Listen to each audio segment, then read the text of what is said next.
বিশ্বের অন্যতম প্রধান গুরুত্বপূর্ণ জলপথ পারস্য উপসাগর কোন মহাদেশে অবস্থিত? এশিয়া। বিশ্বের অন্যতম প্রধান গুরুত্বপূর্ণ জলপথ পারস্য উপসাগর এশিয়া মহাদেশে অবস্থিত।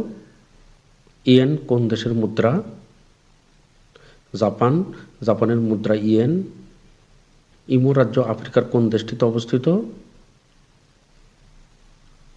নাইজেরিয়া।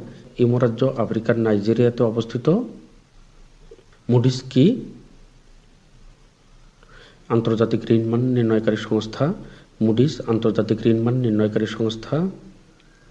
বিশ্বের সর্ববৃহৎ লোহার খনি কোন দেশে অবস্থিত? ব্রাজিল। বিশ্বের সর্ববৃহৎ লোহার খনি ব্রাজিলে অবস্থিত। বাংলাদেশ কখন রামসার কনভেনশন চুক্তিতে স্বাক্ষর করেছে?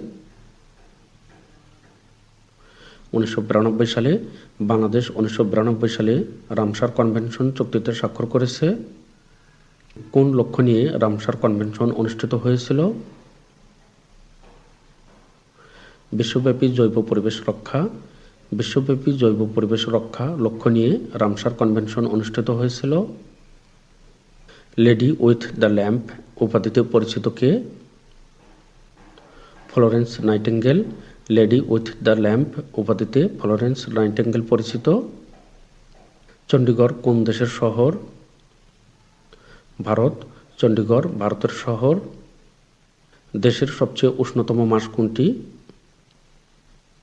এপ্রিল। দেশের সবচেয়ে উষ্ণতম মাস এপ্রিল। কালুরঘাট সেতু নির্মাণ হবে কোন নদীর উপর? কর্ণফুলী। কালুরঘাট সেতু নির্মাণ হবে কর্ণফুলী নদীর উপর। সম্প্রতি টাইম সাময়িকীর বিশ্ব স্বাস্থ্য খাতে প্রভাবশালী 100 ব্যক্তির তালিকায় স্থান পেয়েছেন কোন বাংলাদেশি? ডক্টর তাহমিদ আহমেদ। সম্প্রতি টাইম সাময়িকীর বিশ্ব স্বাস্থ্য খাতে প্রভাবশালী 100 ব্যক্তির তালিকায় স্থান পেয়েছেন ডক্টর তাহমিদ আহমেদ। সম্প্রতি কোন ধনী ব্যক্তি তার সম্পদের 99% দান করার ঘোষণা দিয়েছেন? মাইক্রোসফটের সহ-প্রতিষ্ঠাতা বিল গেটস। সম্প্রতি বিল গেটস তার সম্পদের 99% দান করার ঘোষণা দিয়েছেন। দুটি যুদ্ধবিমানের মাঝাকাশের লড়াইকে কি বলা হয়? Dog fight. সম্প্রতি ভারত ও পাকিস্তানের মধ্যে ডগ ফাইট হয়েছে। এটি ইতিহাসের সবচেয়ে দীর্ঘতম ডগ ফাইট। কার্গিল যুদ্ধ কোন দুটি দেশের মধ্যে অনুষ্ঠিত হয়? ভারত ও পাকিস্তান।